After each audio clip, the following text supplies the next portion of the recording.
ایک زمانہ تھا کہ 2 ساتھی جب بیٹھتے تھے، 4 ساتھی جب بیٹھتے تھے تو آپس میں گفتگو صرف اتنی ہی ہوتی تھی کہ ہر ساتھی رونا روتا تھا کہ میری نماز اچھی نہیں ہو پا رہی۔ 3 سال ہو گئے، میں نے ہر سال کا چلہ بھی لگایا، میں نے مہینے کا سے روزہ بھی لگایا، میں گشت بھی کرتا ہوں، مگر میری نماز نہیں بن پا رہی، میں کیا کروں؟ دوسرا ساتھی رونا روتا تھا کہ وقت تو میں بھی لگاتا ہوں مگر میرا غصہ کم نہیں ہو رہا ہے، کیا کروں؟ میرے اخلاق اچھے نہیں۔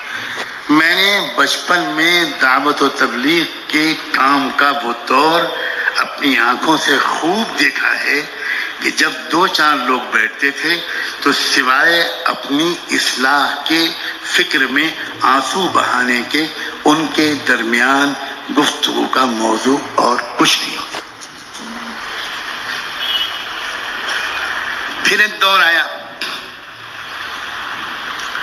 جس میں گفتگو کا موضوع بدلا، اور اس گفتگو کے موضوع کے بدلنے کو اکابر نے بہت خطرے کی گھنٹی محسوس کیا۔ کیا بدلا؟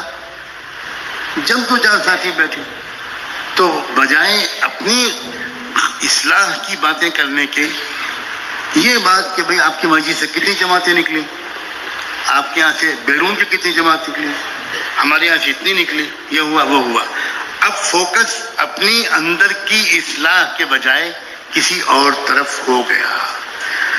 لوگ اس کو سمجھتے رہے کام کی ترقی، اور چوٹی کے مشائخ اور دعوت کے بصیرت رکھنے والے لوگ یہ محسوس کرتے رہے کہ گاڑی پٹری سے ہٹ رہی ہے، اب اپنی اصلاح کی فکر کے بجائے ایک تحریک کی شکل اختیار کر رہے ہیں۔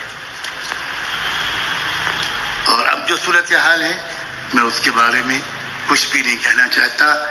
اللہ کی پناہ، اللہ کی پناہ، اللہ کی پناہ۔ اب نہ اصلاح کا مسئلہ ہے نہ جماعتوں کا مسئلہ ہے، اب یہ کہ آپ کس پارٹی کے ہو، آپ کس پارٹی کو۔ انا للہ و انا الیہ راجعون۔